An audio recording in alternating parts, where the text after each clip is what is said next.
তো বন্ধুরা, আজকে একটু বেরিয়েছি, মানে এক জায়গায় ভিডিও করতে যাব। আর চলো তোমাদেরকে দেখাবো আজকের এই ছোটটা ব্লগে যে কোথায় যাচ্ছি ভিডিও করতে। অবশ্যই ভিডিও করে দেব।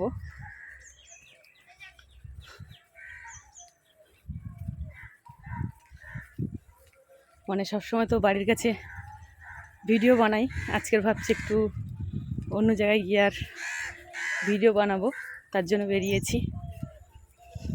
আর দেখো বন্ধুরা, আমি সেই আমাদের বাজারে জেটিঘাটে চলে এসেছি এখানটা একটু ভিডিও করব বলে।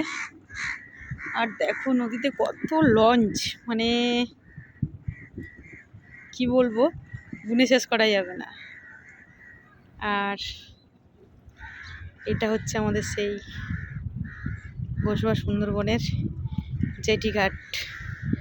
আর এই যে নদীটার, মানে এই যে নদীটা গেছে, এই নদীটা হচ্ছে, এর নাম হচ্ছে দুর্গাদোয়ানি।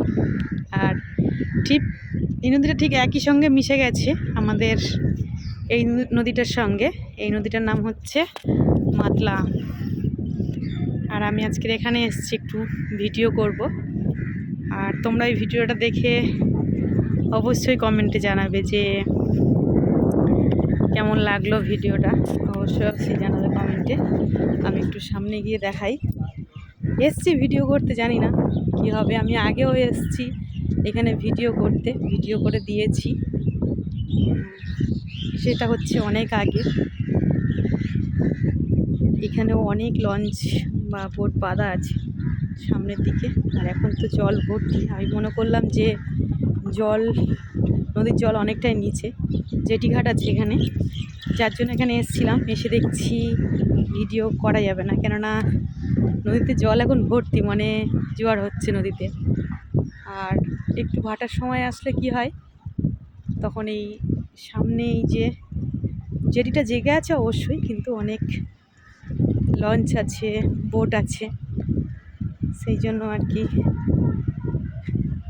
সত্যি খুব সুন্দর দৃশ্য, তাই না?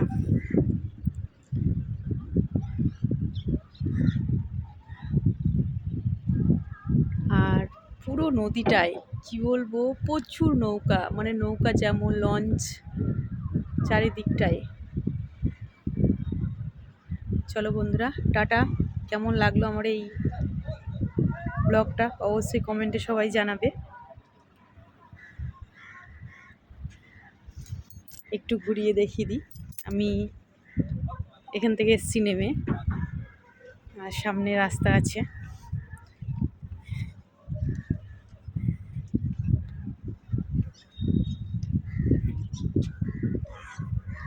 অবশ্যই বন্ধুরা কমেন্টে জানাবে কেমন লাগলো ভিডিওটা।